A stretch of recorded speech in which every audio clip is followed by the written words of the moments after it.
আজকে আমরা ভারতীয় রাজনীতির এমনই একটা ঘটনা নিয়ে কথা বলবো যা নিয়ে বিতর্কটা এখনও বেশ গরম। বিহারের নির্বাচনের ঠিক আগে আগে সরকারি কোষাগার থেকে বিশাল অঙ্কের টাকা সরাসরি মানুষের অ্যাকাউন্টে পাঠানো হলো। তো প্রশ্নটা হলো, এটা কি শুধুই জনকল্যাণ নাকি ভোট কেনার একটা নতুন কৌশল? চলুন গভীরে গিয়ে পুরো বিষয়টা খতিয়ে দেখি। বিতর্কটা কিন্তু শুরুই হলো এখান থেকে। দেশের একজন প্রথম সারির সাংবাদিক রাজদীপ সরদেশাই সরকারের এই পদক্ষেপকে বর্ণনা করতে গিয়ে কোনো রাগঢাক করেননি। তিনি এটাকে সরাসরি বেহায়া, অনৈতিক বলে মন্তব্য করেছেন। কিন্তু ভাবার বিষয় হল, একটা সরকারি জনকল্যাণমূলক প্রকল্প, তাকে নিয়ে কেন এমন কড়া মন্তব্য করা হলো? এর পেছনের আসল কারণটা কি? আসুন এই রহস্যটাই আজ আমরা ভাঙার চেষ্টা করি। তাহলে চলুন বিতর্কের একেবারে মূলে যাওয়া যাক। সবার আগে আমরা দেখে নিই যে 14,000 কোটি টাকার প্রকল্প নিয়ে এত কথা হচ্ছে, তার আসল তথ্যগুলো ঠিক কী কী। প্রথমত, এই প্রকল্পের ব্যাপ্তিটা একবার ভাবুন। প্রায় 1,40,00,000 মহিলা এই প্রকল্পের সুবিধা পেয়েছেন। সংখ্যাটা কিন্তু বিশাল, তাই না? আচ্ছা, তো প্রত্যেকে পেলেন কত করে? প্রত্যেক মহিলার ব্যাংক অ্যাকাউন্টে সরাসরি 10,000 টাকা করে পাঠানো হয়েছিল। আর এই গোটা প্রকল্পের জন্য মোট খরচ কত হল? অঙ্কটা শুনলে অবাক হতে হয়। 14,000 কোটি টাকা। এটা কিন্তু একটা বিপুল পরিমাণ অর্থ। তো প্রকল্পের নাম ছিল মুখ্যমন্ত্রী মহিলা রোজগার যোজনা, আর টাকাটা সোজা ব্যাংক অ্যাকাউন্টে গেছে।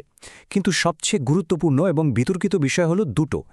এক, এই পুরো ব্যাপারটা ঘটেছে যখন নির্বাচনের আদর্শ আচরণবিধি মানে মডেল কোড অফ কন্ডাক্ট চালু ছিল। আর দুই, মজার বিষয় হলো নির্বাচন কমিশন কিন্তু এটাকে একটা চলমান প্রকল্প বা অনগোয়িং প্রজেক্ট হিসেবে ছাড়পত্র দিয়েছিল। এবার আসা যাক বিতর্কের আসল জায়গায়। কেন এই পদক্ষেপ নিয়ে এত সমালোচনা? যারা এর বিরোধিতা করছেন তাদের যুক্তিগুলো ঠিক কী, চলুন শুনে নেওয়া যাক। সমালোচকরা কিন্তু এটাকে শুধু সমালোচনা বলছেন না, তারা আরও এক ধাপ এগিয়ে গিয়েছেন। প্রশান্ত কিশোর এবং কংগ্রেসের নেতারা এই অর্থ পাঠানোকে জনকল্যাণ বলতে নারাজ। তাদের ভাষায় এটা হলো রাষ্ট্র সমর্থিত ঘুষ। সমালোচকদের মূল আপত্তির জায়গাটা হলো এর টাইমিং। তাদের মতে নির্বাচনের ঠিক কয়েক সপ্তাহ আগে টাকা পাঠানোটা কোনোভাবেই কাকতালীয় হতে পারে না। এটা আসলে নারী ভোটারদের প্রভাবিত করার একটা পরিকল্পিত চেষ্টা।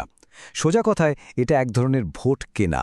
আর তাদের সবচেয়ে বড় অভিযোগ হল, শাসকজোট যে বিশাল ব্যবধানে জিতেছে তার পেছনে এই টাকা পাঠানোর একটা সরাসরি ভূমিকা আছে। যে কোনো বিতর্কেরই তো দুটো দিক থাকে। তো চলুন এবার শোনা যাক যারা এই প্রকল্পকে সমর্থন করছেন তাদের যুক্তিটা কি, তারা এই পদক্ষেপকে কিভাবে দেখছেন। সমর্থকদের যুক্তিটা মূলত 3টি ভিতের ওপর দাঁড়িয়ে আছে। প্রথমত, তারা বলছে এটা কোনো নতুন প্রকল্প নয়, এটা একটা চলমান প্রকল্প। দ্বিতীয়ত, এটা নির্বাচন কমিশনের আনুষ্ঠানিক অনুমোদন নিয়েই করা হয়েছে। আর তৃতীয়ত, অতীতেও তো অন্যান্য রাজনৈতিক দল নির্বাচনের আগে এই ধরনের কল্যাণমূলক কাজ করেছে। তাহলে ব্যাপারটা কি দাঁড়ালো? একই ঘটনা, কিন্তু তার দুটো সম্পূর্ণ আলাদা ব্যাখ্যা। একদিকে সমালোচকরা বলছেন এটা রাষ্ট্র সমর্থিত ঘুষ, আর অন্যদিকে সমর্থকরা বলছেন এটা একটা বৈধ চলমান প্রকল্প।